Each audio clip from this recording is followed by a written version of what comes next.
Hi, and welcome to another edition of Jules Voto's Photo Focus.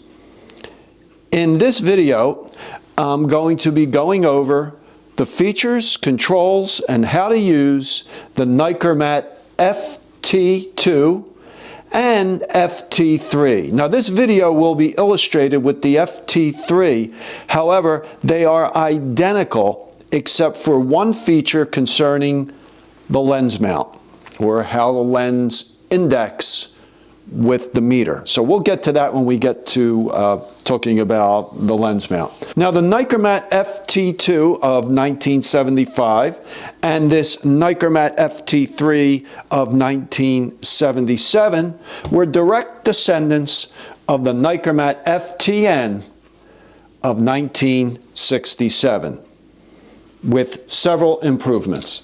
So let's get started with the FT3. And again, everything I say about this FT3 works exactly the same way. The features are all the same, except how the lens index to the meter of the camera. So as usual with these videos, I always start on the top right. And first thing we see here is a depth of field preview button. By pressing this button, the lens will stop down to the selected aperture. In this case, it's 5.6. And that will give you an indication of your actual depth of field. Back here, we have the focal plane index mark.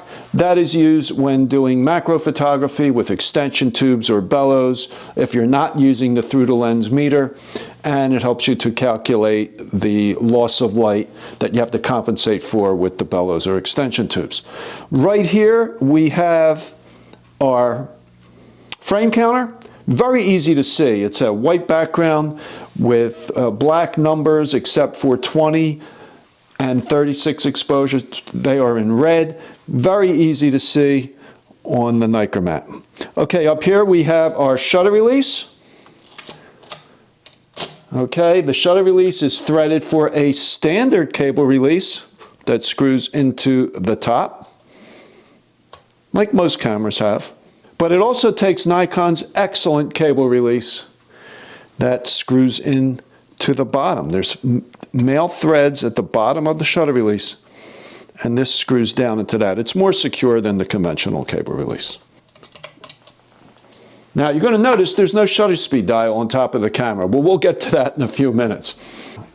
Over here we have our film advance lever. When you pull it out to the 20-degree position, it uncovers a red dot. That turns on your meter. That is the meter switch. When that red dot is uncovered, the meter is active.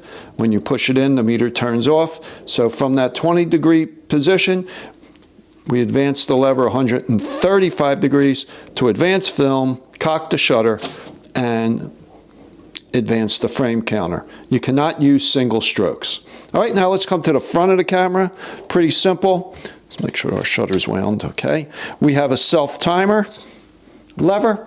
We just move that to the right, and it gives us about an 8-second delay.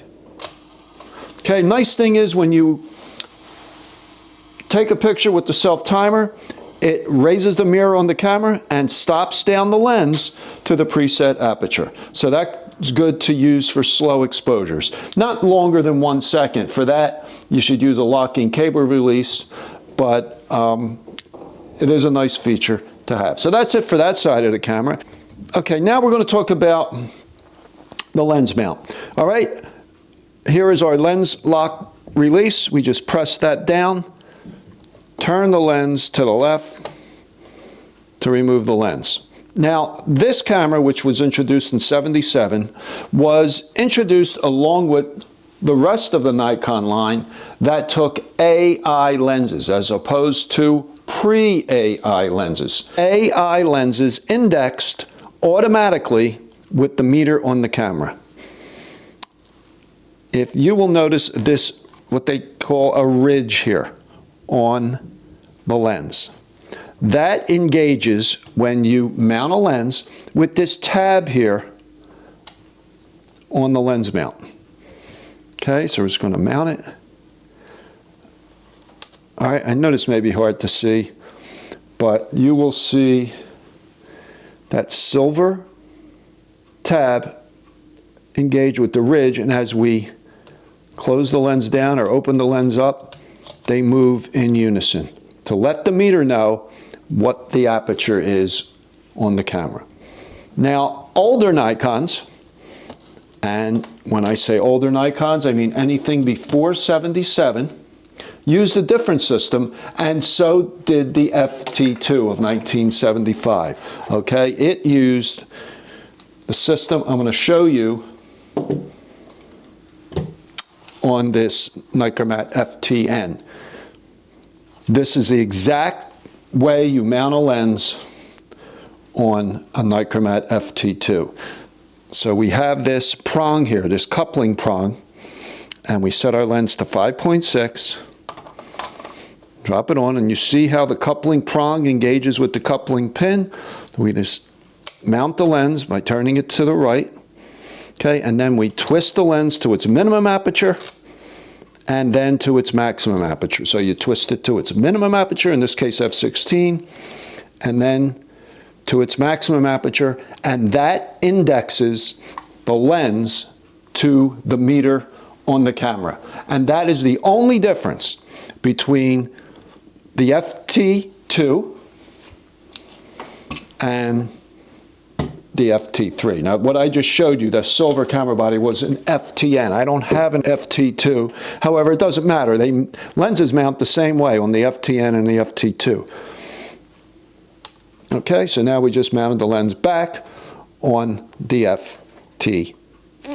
Now, one other thing. Let's suppose you have an older lens, a pre-AI lens, such as this one. All right, so how do you tell the difference? Let me just move his body out of the way. Okay, here we have a pre-AI lens, here we have an AI lens. The easiest way to tell is just look right here. You will see a second row of aperture numbers on the AI lens. The pre-AI lens doesn't have that. Also, you will note on the coupling prong on a AI lens has two little holes in it. On the pre-AI, it doesn't. Okay, it's very important. If you have a pre-AI lens should not be mounted on an AI camera unless that camera has one of these little movable tabs. Okay, you will see on some of the newer cameras, these tabs are black plastic. On this FT3, it's in silver. You just press this little button here. You press that in, raise the tab up, and then you can mount a pre-AI lens, and then you need to do stop-down metering. So when you do your metering, have the meter on, you hold the stop-down lever in until you meter. And we'll get into metering in a minute. But it's very important because you could damage the mount on the camera. You can damage that tab if you try to mount a pre-AI lens without flipping this tab up. Okay, so now we're just going to mount our AI lens back on like that. Okay, I hope I made that clear. A lot of people are confused by that, but the most important thing is you don't want to damage your camera mounting a pre-AI lens on an AI camera without flipping up that tab. Okay, so I've already showed you the lens lock release on the left side of the camera. We also have, let's take the lens off to see this better. We also have a mirror lockup. Mirror lockup, you push down on it, locks the mirror up. It stays up until you push this lever back up. Okay, all right. So earlier I said there's no shutter speed dial on the top. That is because the shutter speed dial is around the lens mount. Okay, it's a little hard to see, I know. You have this lever here on the left, okay, and you just move it to select your shutter speeds. They go from B up to 1/1000th of a second. X synchronization for electronic flash is at 1/125th of a second. You will notice the shutter speeds of 2/50th, 500, and 1/1000th of a second are in red. That means between 2/50th and 1000, you could set in between shutter speeds. You cannot do that with slower speeds. So from 1/125th down to 1 second, you cannot set intermediate speeds. You can from 2/50th to 500th. Okay, one other thing to set ISO, another thing that's not conventional, usually that's on the shutter speed dial. In this case it is, but this is not a conventional shutter speed dial. You pull out on this little lever here, and then you move this piece right here.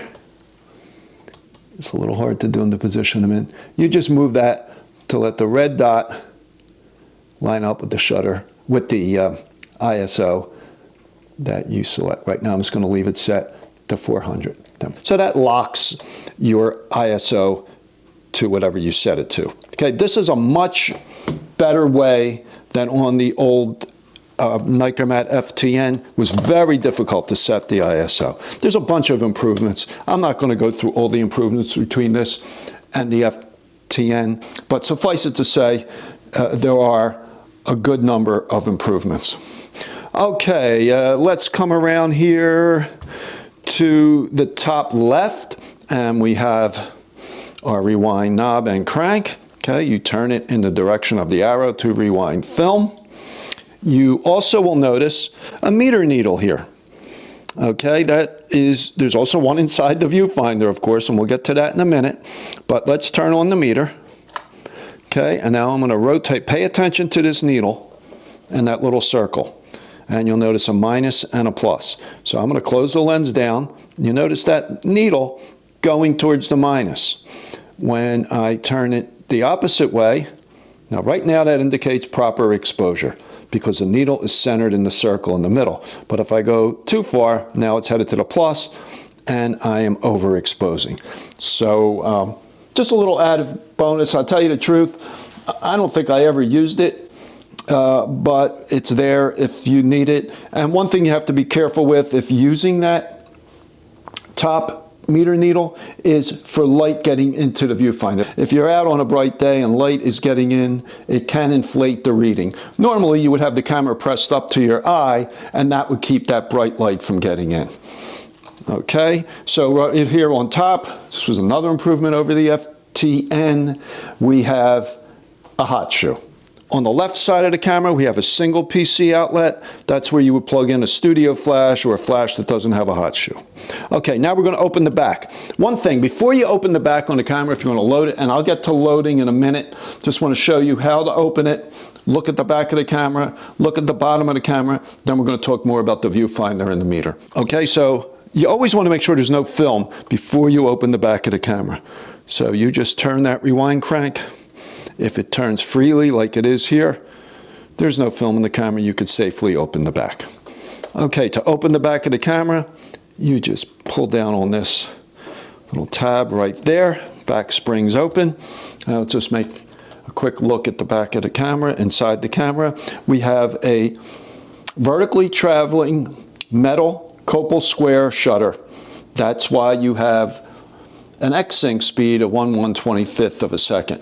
Most horizontally traveling cloth focal plane shutters, or even titanium shutters, have a slower sync speed, usually a 1/60th or a 1/80th of a second. You will also notice this other detail here, this little roller. This helps to keep film flat. Now we'll get back to loading the camera in a minute. Now when you open the back of the camera, what happens? The frame counter resets to S for start. Okay? Now let's look at the bottom of the camera. Here we have, let's turn it this way. Here we have our battery. Now this was a big improvement. I think this was the biggest improvement over the Nikkormat FTN for both the FT2 and the FT3. It takes a silver battery as opposed to a mercury battery. These batteries are still available, easy to find, and the camera works perfectly with them. They were the batteries that were originally designed for the camera. Okay, so let's close that back up. We have our tripod socket, and here we have our rewind button. You just press that in to rewind film. Okay, I'm going to turn the camera back over, and one other thing I'm going to show you on the back of the camera. This is a replacement eyepiece. on any Nikon camera that takes this type of an eyepiece, I always install one of these much newer rubber eyepieces. Okay, these are still available. They're originally for the FM2 series, the FM series, the FM3 series, the FA. They will even work on the Nikon F photomic finders and the Nikon F2 photomic finders. They are much better for people, especially for people who wear eyeglasses. This is the original Nikkormat eyepiece. It's hard plastic. It will scratch your glasses. So you just unscrew it, replace it with one of these, and much better for us eyeglass wearers. Okay, they're available for around $26. Both Adorama and B&H carry them. Okay, now I just want to talk a little bit about the Viewfinder. Another big improvement over the FTN is that they replaced the focusing screen with a Nikon Type K screen. The original Nikkormat screen was a Type J screen, and it just had a center microprism spot. That was fine, but with wide-angle lenses, it's much easier to focus with a rangefinder spot. So what they did, they replaced the screen with the K screen, and it has a rangefinder spot in the center, surrounded by a microprism donut. So again, that makes it much easier to focus wide-angle lenses. You can use the microprism donut to focus with longer lenses. Next, you will notice a circle around the focusing area in the center. Now you can focus on any part of the screen, but those aids in the center, the microprism, and the split image make it easier. So that 12mm etched circle indicates where 60% of the meter's sensitivity goes. Okay, it's a center-weighted meter concentrating 60% of its sensitivity in that central 12mm circle. Okay, and then 40% of its sensitivity is spread out through the rest of the screen. To meter, once you set your ISO on the around the lens mount, you then turn your aperture or shutter speed dial to center the needle. If the needle is up towards the minus side, you have to open up your lens and use a slower shutter speed because it's underexposing. If it goes to the plus side, you're overexposing, so you're going to need to close down your lens to a smaller number or choose a faster shutter speed. Once it's centered, then you know you have correct exposure. Nice thing with this center-weighted meter is, as you can see in this illustration from the Nikon manual, how it's over the woman. Okay, if you put that circle up into the sky area, you are going to underexpose your subject. So you just put that circle on the most important part of what you're photographing. You will also notice at the bottom, you see 3 shutter speeds. The one in the center is the selected speed. Okay? So basically that viewfinder is the same as the FTN except for the split image. Okay, so now let's load the camera. All right, first thing you're going to do is you're going to set your film speed. All right, now I'm just going to leave it for now set to 400. But again, to set it, you're just going to pull this little silver part of the shutter speed dial out, and then you can move it. All right, and set your ISO. It goes from 12 to 1600. All right, you can set it for ISO 12 to 1600. Oh, one other thing I should point out. The shutter speed dial, when it is set to 1/8 of a second, you will notice that the tab to set the shutter speed is right over the lens release lock. So you're going to have to move it off of that in order to press it down. Okay, I should have pointed that out earlier when I was showing you how to change lenses. Now finally, let's get to loading the camera. So again, you're going to make sure there's no film in the camera. Turn that rewind knob, make sure there's no film. If it turns freely, there's no film. Okay, we're going to set the camera down. We're going to open up the back. Okay, be careful not to touch the shutter when you're changing film. All right, we're just going to push up on the rewind shaft there, get that out of the way. We're going to drop in our film. Let's turn our rewind knob to make sure that shaft drops down and engages the film. We're going to just, it's a multi-slotted take-up spool. Looks like it has 2 slots. All right, we're just going to pull some of the film out. And you're going to shove it down in there, stick it down in there. I usually hold my thumb from my left hand. There we go, we're getting it in there. All right, so now we're just going to advance a little bit of film. Now, what you want to make sure is that the film sprocket holes engage the sprocket gear in the camera, top and bottom. Now, there's a little bit of play in that, so what I'm going to do is going to turn the rewind knob and take up a little bit of slack. All right, and you could feel it with your fingers that it engaged. So we're going to close the back and leave the rewind crank open like that. Don't fold it back down. All right, so now we're going to make a couple blanks. All right, so we're still at start. Now, if you look at that rewind crank, that's 1 blank. That's 2. You notice how the rewind crank was turning? Let's show you that again. If that rewind crank is turning, it means you properly loaded film. If it's not, it means that the film pulled off the take-up spool, and if you didn't catch that, you'd be taking a bunch of pictures of nothing. All right, so that's very important. If that does happen, if it's not turning, open the back and try it again. Okay, so we're just going to now, let's say we finished the roll, we took some great shots. I'm going to push in this button on the bottom, make sure it stays in. I'm going to unfold our rewind crank. Okay, and we're going to turn it until we feel no tension at all. But I'm going to stop before that, okay, because I don't want this leader to go back into the cassette because I use this roll for demonstration purposes. Okay? All right, just a few more things on the Nikkormat FT3 and FT2. The body alone weighs 750 grams or about 26 and a half ounces as compared to the camera that eventually replaced this. Now in 1977 when Nikon went to AI and they introduced the FT3 and Nikon F2A and F2AS and Nikon EL, they also introduced the Nikon FM, which was a smaller, lighter version of this camera, basically, and it weighed 590 grams or about 20.8 ounces. So it was a good bit lighter and smaller, also took a motor drive. So this camera was only in production for less than a year.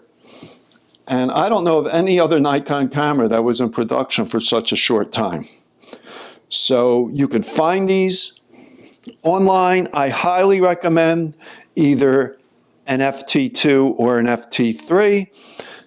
The main reason is because of that battery. So if you have a bunch of older lenses, okay, such as this 35mm 3.5 pre-AI, or here's a 50mm f2.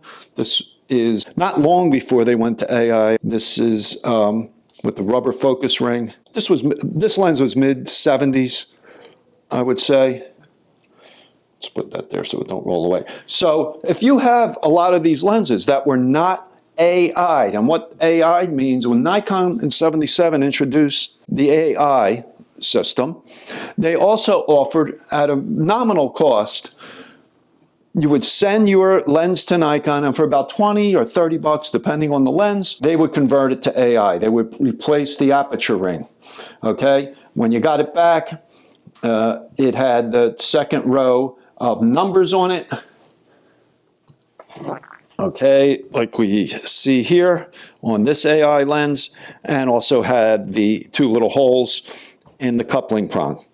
And then you were able to use those lenses on the newer cameras. And you could always use the AI lenses, as long as they had a coupling prong, on the older cameras. If you're looking to buy one of these cameras, if you have a lot of the old non-AI lenses, I would suggest you go with the FT2.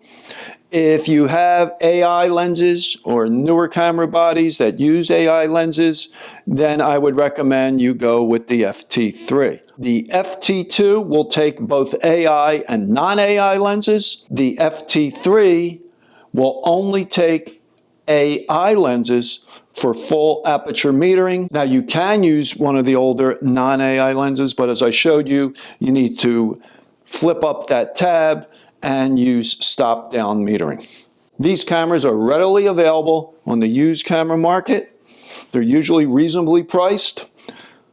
Just try to find one with a working meter. And the nice thing is, as I said earlier, both the FT2 and the FT3 take silver batteries, which are available for a few bucks.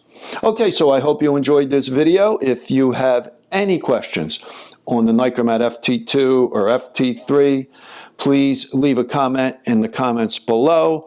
I try to respond to all comments, or drop me an email. I'd love to answer your questions. So please subscribe to my channel, give this video a thumbs up, and I normally come out with a new video every Monday morning and Wednesday morning at 11 a.m. Eastern Time. So thanks for watching, and I will talk to you next time.